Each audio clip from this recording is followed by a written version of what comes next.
the heck? Is there a tornado coming or something?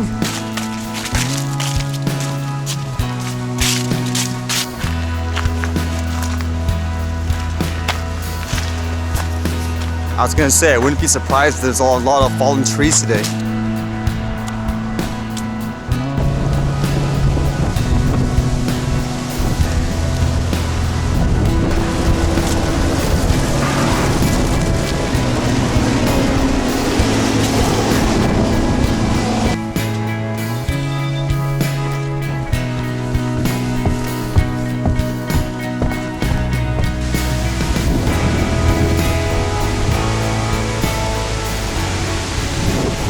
Okay, what the heck here, man? Wind warning for coastal British Columbia.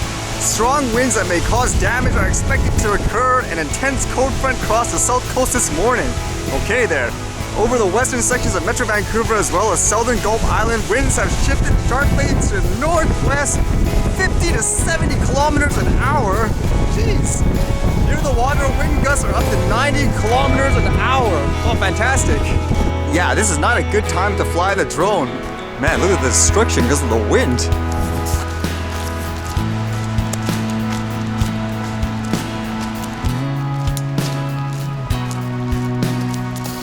Hopefully the wind's not going to kill the mic of my camera.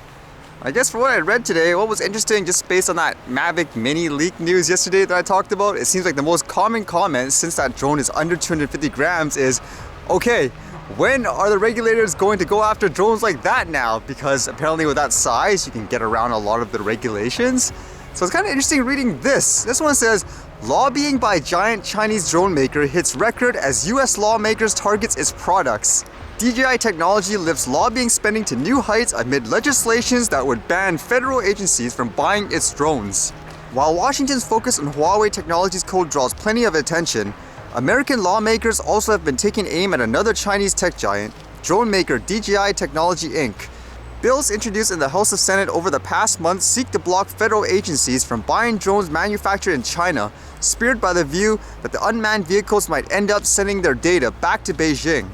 The Drone Origin Security Enhancement Act, which on Wednesday passed the House Committee on Homeland Security, aims to prevent the Department of Homeland Security from producing Chinese drones, while the American Security Drone Act, introduced in the Senate a month ago, would block all federal agencies from such purchases, and local agencies couldn't use federal money to acquire Chinese drones. So with that fear of the data and all that, basically DJI is saying, I guess you could say it's kind of discriminating, they say, in terms of judging a company just based where they're from. It says the House bill broadly and unfairly targets technology manufactured in China and would prevent the Department of Homeland Security from using the industry's most advanced drone and drone detection technology, which it already relies on to support vital operations, DJI said in a statement. Independent cybersecurity investigations have proven our drones do not automatically send flight data to any third party, including DJI, and we give all users full control of the data they collect, as well as tools to manage where it is stored and how it is shared. I guess with that data, it basically reminds me of that geofencing and stuff. You basically have no choice, like just to send your data over to them and all that, I would imagine. Your private information, like where you're going to fly and all that, just because of the way that product is. So it makes me wonder how they can say in that case where it's 100% in your control.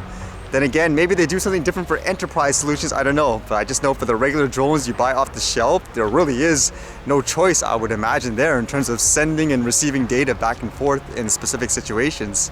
And that brought up the topic of lobbying, because a lot of people often say for the regulations here, people claim it's commercial companies or people lobbying the government to pass these over-the-top regulations. It comes down to money, and here it says DJI actually spent a ton of money, I guess, in the US trying to lobby for their drones to be able to, I guess you could say, fly in various places and all that. Like in this report, it says, in a disclosure filed Monday, DJI said it spent $200,000 on lobbying Washington during the third quarter on issues such as Senate bill. That's the most Chinese company has ever shelled out in a quarter, as shown in the above chart that's based on its disclosure since 2016. But the latest figure has lifted DJI's year-to-date lobbying spending to $470,000, putting it on pace to top 2018's full-year total of $560,000.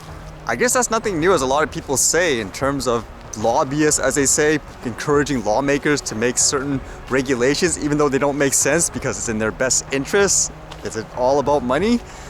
And I guess with that thought, where some people ask, what do I think Like, when are they going to potentially change the laws to say, that's it, you can't even fly these less than 250 gram drones now? I don't know, because what I just know about this situation in general would be what I thought before was, if you see any commercial company, whether it be a school or a person offering some kind of service, if they say the regulations as is makes perfect sense in every single way, nothing should be changed, they should add even more restrictions, that's where I would worry. Because most likely those people would be the quote lobbyists, correct? I tried to go with people who actually want to make it better in terms of drones being accessible for most people while having the balance of saying, okay, you need to worry about safety as well, but don't make it ridiculous. Any place or commercial person selling courses or anything like that, if they don't use their voice in some ways to help change things for the better, then I try to avoid them personally, because in my opinion, if you support that, then you're supporting them to make over-the-top regulations as well.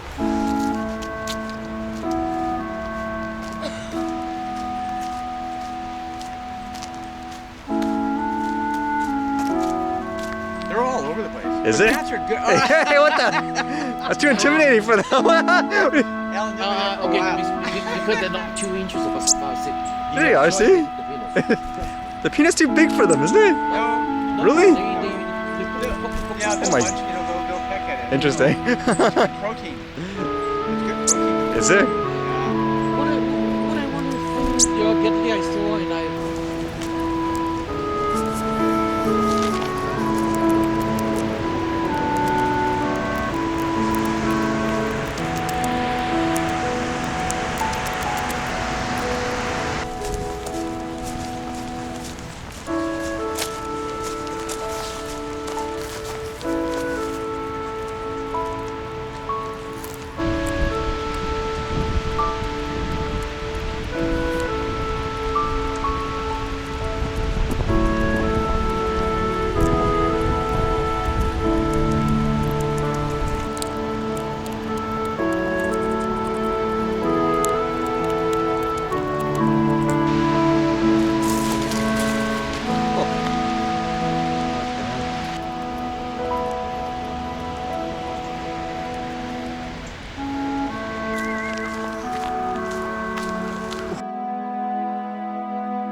Oh my goodness, I saw him jump up from a distance. Yeah. Oh my god. Just put some band-aid or something. Ouch, that squirrel cut that guy open. Good. It's just a reminder, as cute as they are, they're still a wild animal, so you have to be careful. I guess having first aid kits on you is handy, huh? Just in case, I guess, stuff like that happens. What a shame, too. Such sunny weather and all that, and I can't fly a drone because it's way too windy. Alright, I guess it's time for the archive.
Alright, see you guys later.